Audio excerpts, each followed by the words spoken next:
بسم اللہ الرحمن الرحیم۔ السلام علیکم۔ آپ کے اپنے چینل لو ٹو لائف میں ایک بار پھر آپ کو دل کی گہرائیوں سے خوش آمدید کہتا ہوں۔ بات کافی پرانی ہے۔ ایک جنگل کے قریب جھونپڑی میں فیروز نامی ایک لکڑہارا اپنی بیوی بچوں سمیت رہتا تھا۔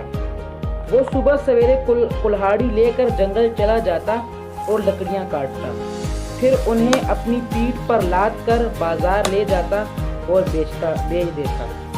لکڑیاں بیچنے سے جو پیسے حاصل ہوتے ان سے اپنے اور اپنے گھر والوں کے لیے بھوک مٹانے اور گزر بسر کرنے کے لیے ضروریات کی اشیاء خریدتا۔ اس کی گزر بسر بہت مشکل سے ہو رہی تھی، لیکن کبھی اس نے دین و دنیا کے خالق و مالک اور رازق سے گلہ اور اس کی دی ہوئی نعمتوں کی ناشکری نہ کی تھی، بلکہ جو کچھ ملتا اس پر اپنے خدا کا شکر ادا کرتا۔ ایک دن وہ جنگل جا رہا تھا، راستے میں ایک نہر آتی تھی۔ فیروز کا یہ معمول تھا کہ وہ نہر کے کنارے بیٹھ کر منہ ہاتھ دھوتا ضرور تھا، نہر کا ٹھنڈا میٹھا پانی پیتا، خدا کا شکر ادا کرتا اور جنگل روانہ ہو جاتا۔ آج بھی وہ نہر کے کنارے بیٹھا پانی پی رہا تھا کہ اسے پانی میں کوئی چمکدار چیز نظر آئی۔ جب اس نے اس چیز کو غور سے دیکھا تو وہ حیران رہ گیا، کیونکہ وہ ایک 7 کونوں والا سفید رنگ کا نہایت قیمتی ہیرا تھا۔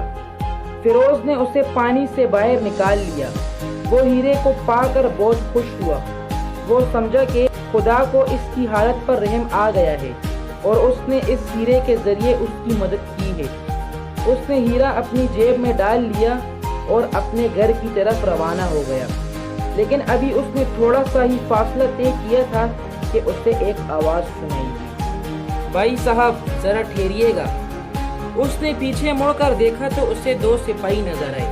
اسے حیرت ہوئی کہ وہ یہاں کیا کر رہے ہیں۔ اتنے میں سپاہی اس کے قریب آ گئے۔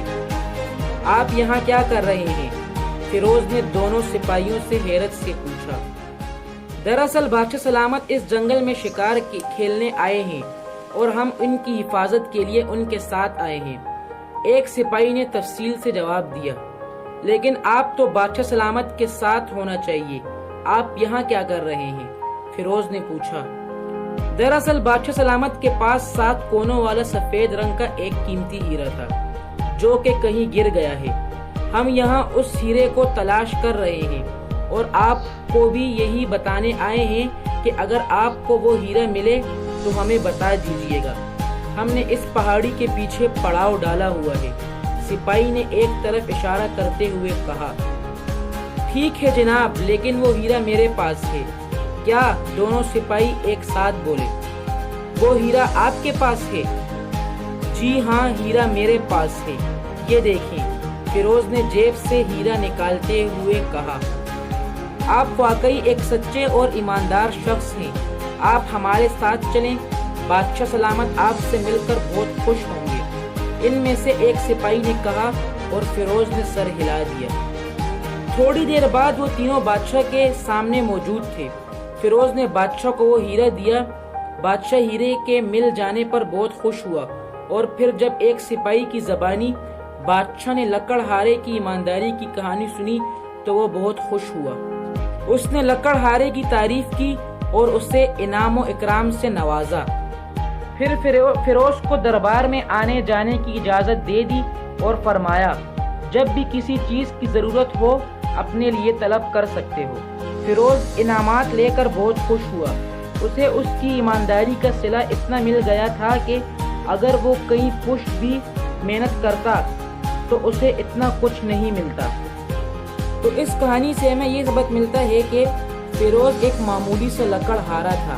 اگر وہ ہیرا چھپا کر کہیں فروخت کرنے لے جاتا تو اسے ڈرا دھمکا کر چند سکے دے کر تھرخا دیا جاتا اور پھر اسے ایک جھوٹ کو چھپانے کے لیے سینکڑوں جھوٹ بولنے پڑتے اور پھر وہ دین و دنیا کا دشمن بن جاتا، مجرم بن جاتا۔ اللہ کا فرمان ہے کہ دانستہ جھوٹ بولنے والا قیامت کے روز نبی کریم صلی اللہ علیہ وسلم کی شفاعت سے محروم رہے گا اور دوزخ اس کا ٹھکانہ ہوگا۔ اگر آپ کو ہماری یہ ویڈیو پسند آئی ہو تو اسے لائک کریں اور شیئر بھی کریں اور ہمارے چینل لو ٹو لائف کو بھی سبسکرائب کریں۔ تو ملتے ہیں آپ سے ہماری اگلی ویڈیو میں، تب تک کے لیے اپنا بہت خیال رکھیے گا، شکریہ۔